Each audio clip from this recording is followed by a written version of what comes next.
G'day, it's Simon and James at a very special South OC Cars and Coffee. Got a couple of big things going on. We have our 8th anniversary, which is super cool. So crazy. Happy anniversary. Happy anniversary. And we've also got a very special event happening today. We have the largest number of Lexus LFAs that have ever been together as a group in the entirety of their existence, with over 30 of those. They're going to be rolling in behind us in a few minutes. What else we got going on, James? It's going to be a crazy morning. We have Dave from DDE this morning bringing out his wild off-road Audi R8 that he's been building. He told me it's on a set of 33, so we'll check that out. He sent me a photo of it. It's pretty wild. It's pretty nuts. Yeah, we'll have the guys from Hyper Society coming in with an SVJ and some other cool stuff. A 918 just rolled in as well, so it's going to be a good day. It's going to be huge. Hey, don't forget, if you come to South OC Cars and Coffee, please remember, respect our rules. No speeding, no revving, no burnouts. That includes getting on and off the freeways and on the streets of San Clemente. Mate, there's a ton to see. Let's go for a walk and check some stuff out. Let's do it.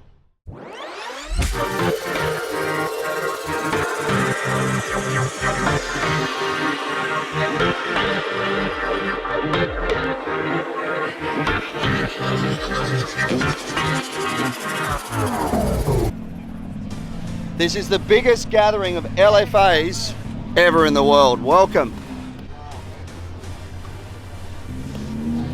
This is absolutely amazing to see this number of cars together at the one time. Welcome. 42. We have 42 LFAs. We thought there was going to be around 30. That's right, 42. Police escort.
Way to celebrate South OC Cars and Coffee's 8th anniversary. One of the biggest crowds we've ever had at the show. LFAs over there, right down through here. I love the lineup of colours as well. We've had, I think, 4 LFAs in the last 8 years at the show, and here we are. We got blue ones, silver ones, black ones, red ones, yellow, you name it. You know, when the LFA was being developed, Lexus started building an aluminum supercar, and as they got close to production, they realised that everybody else had moved on to carbon fibre, so they went back to the drawing board and redesigned the product so that it was a carbon fibre supercar, which is really, really cool. I also heard that they actually crushed all of the tooling when the 500 were built so that no other LFAs could be built, which ensured that the people that bought them were part of that elite group. Things like active aero, which was really cool at the time. You look at the back down there, that aero, we'll look at that in a moment. But the car has got a really interesting V10 that was co-developed by Yamaha. Here's one here. But when you look at it, it doesn't really look like a lot of supercar engines. Here's the aero I was talking about. Look, when it's down, you can't even tell. Over here, look at that. It looks really cool with the aero that's up. What a lineup to have this morning. 42 LFAs, very cool. While you always yelling time out. We're starting up the exotics row strong with a 918 Spider. This one has a full Y-Stack livery on it, and it is super, super cool. And the next one, we have two singers. We have a gray one and a white one. The gray one is a standard singer, and then we have a white turbo as well. Between all three of these, the 918 and then the two singers, which one would you guys take? Make sure to let us know down below in the comments. And I've always been ahead like an effing ball cap. Man, I came in the game like, whoa. Got a couple chains on me cause I like gold. They told me I'm the best and I told them I know. Cause when I'm in your town, every ticket I sold. Yeah, they saying I'm the man. Facts, bro. Lot of haters, tell me where they at though. I'm the new pop, all I do is rap. Kicking things over to the Overflow Lot, we have a Miami Blue 718 GT4 with a full Manti kit. Let's take a look at this thing. Around the back, you have this really aggressive wing, a really nice set of BBS FIRs, and then you have that Manti banner on the front. This thing is super, super cool. Love the paint on it. Someone's done a great job speccing this car. I'm going mainstream. Flow like water, so I'm going mainstream. Yeah, I'm going mainstream. Guys, check out this absolutely insane lineup. We have a beautiful SVJ finish in a matte white with a set of really pretty bronze wheels on it. You've seen this car here before a number of times, and then next to it is a stunning forest green 296 with a crazy brown interior as well. There's no carbon on this car. It's very, very nicely specced, almost like an executive spec on this car. Someone's done a very, very good job with this. Love it. Here we have a car that some of you guys might recognize. This beautiful Miura has been with us a number of times. It's been actually fully restored on the outside, and it's not just a normal Miura. This is actually a Miura S, so it's kind of the leveled up version of this this beautiful, beautiful car. So the outside, like I said, is restored. The inside is all original, and it's crazy that even though it's kind of an older car, the lines and the styling of it is just so beautiful still. We have an SF90 in the overflow area and a beautiful metallic yellow with not a whole ton of carbon fiber. It's actually a very understated spec as far as SF90 goes, but nonetheless a very, very pretty car. Nice set of wheels on it as well with that diamond cut exterior. Someone's done a very good job spec it. When it comes to the performance on these cars, it was a car that went for, you know, over $1 million a few years ago, and now you can pick one up for low 300s to 400s. Take a look around the back. It's just such a pretty car for that amount of money, and in terms of performance, you really can't beat it. Between this or a 296, what would you guys take? Make sure to let me know in the comments below. Here we have an F8 Tributo in this overflow area. Let's take a look at this thing. It has a full aero kit, wheels, and a ton of other stuff. Let's check out the carbon fiber on this thing. It's actually made of the OEM 1x1 weave that you can find on the rest of the car. Take a look at it up close. Very, very nice. You have the lip, skirts, diffuser, hood insert, everything, even these mirror caps. 1x1 twill, and then on the interior, I'm pretty sure this is a full custom job. You can tell by the quilting on the seats that someone's had a good time with it, but it looks very, very neat. Nicely done nonetheless. I wanted to record this car a little bit earlier, but there were so many crowds in front of it. Now the crowds have died down a little bit. We can check it out. It has a full Duke Dynamics kit front to back on this car. It is just absolutely wild. Someone's put a lot of time into this. The only thing that's interesting is that someone's comprised it of a 2x2 twill like you would have on, you know, a standard car, not necessarily a Ferrari, but nonetheless, hood, the fender vents, the front lip, everything on this car is exposed carbon fiber. Coming around the back, you can see they did almost a Competizione style rear end on it with those squinted lights. It is a very aggressive kit sitting on a nice set of 1886 wheels. Very, very cool. Here goes Dave in the R8 gated 6-speed off-road R8.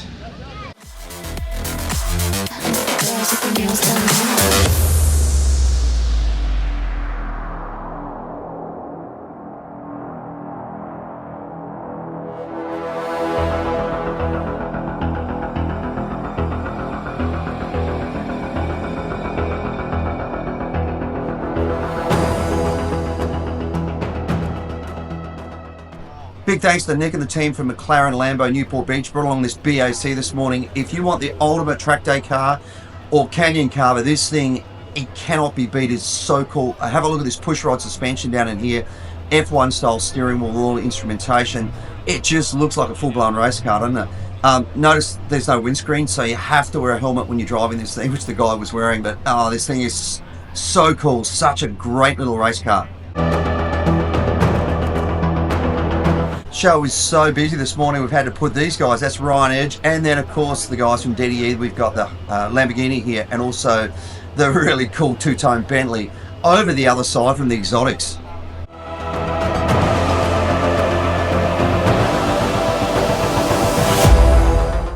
MC20 has to be one of the prettiest supercars around today. This one's got somebody else's body kit. Look at the colour combined with the blue exposed carbon underneath. The hood vents you can see up here. Really nice looking wheels on this thing. This is somebody's aftermarket body kit on this, but it looks really classy, really elegant. What's that say down here? I think it says Aria. Yeah, Aria. So this is a body kit for the MC20. Nice looking kit. You know, the only thing I wish about this car, it's got a really nice twin turbo V6. I just wish it had a V8 or a V10 in it. For me, a supercar has to scream like a supercar, and I just don't think this does. Nails done. I like the girls with the nails done. Alright, this is pretty cool. Great little Skyline GTR. Japanese spec, right-hand drive, mirror up on the fenders. Gorgeous little wheels, that look like little ROHs. I love these Japanese cars from this era. This JDM, the trend for these cars now is going through the roof, and so it should too. I mean, they're so cool. Just check this thing out, the little fender flares, cool looking interior in there. It's just a great little car on every angle. Okay, this is super cool as well. R34 front end, look at that. But it's a station wagon. This is called a Stagia. Nice wheels, station wagon back, rear aero. This is a super rare car. I haven't seen one of these at the show before either. This is so cool.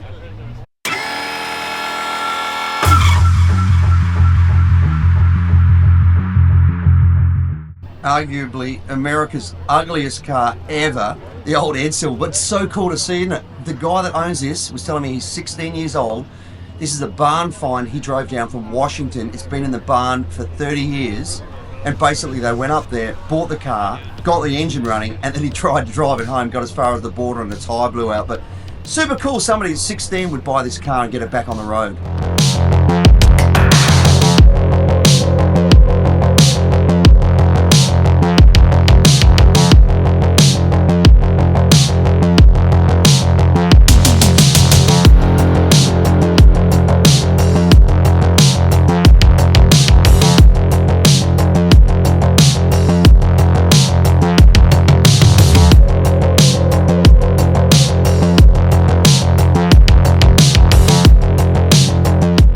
JDM hits keep coming. Look at this is a Toyota Corona. In Australia we had the 4-door version of the Corona, but I've never seen a 2-door like this before. Super cool. So you basically had the Corolla, still around today, then the Corona, then the Cressida, and then the Crown, which was the big one. I think these seats have been changed. They don't look original, but look at the fender flares.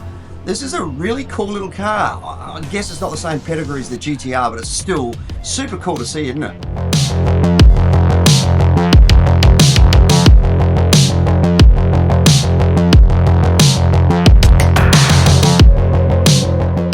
I'm a sucker for hot rods. What a great lineup here. Starting off with this 32 with a small block Chev in it. Then another 32 here. This is more of a Tudor style. Then we go to a 34. You can tell by that swept sort of front grille on that thing, like the ZZ Top car. Then down to this guy with a blonde engine in it and bug catcher. How cool is this? Another cool row here, 1950. This is so cool, isn't it? Next to it, we got a Ford Woody.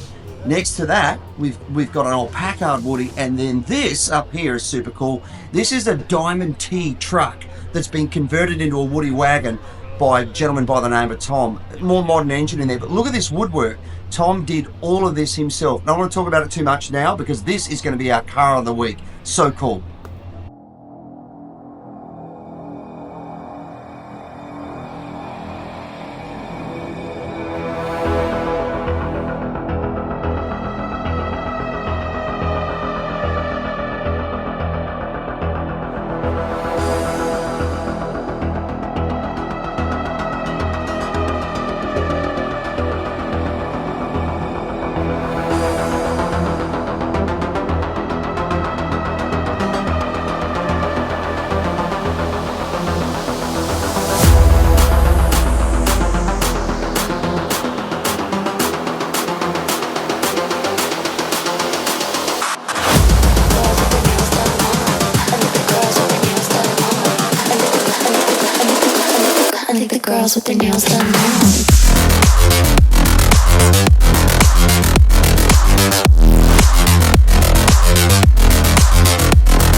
girls with their nails done.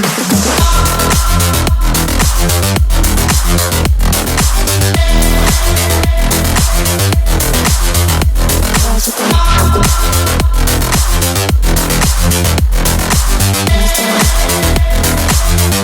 Girls with their nails done.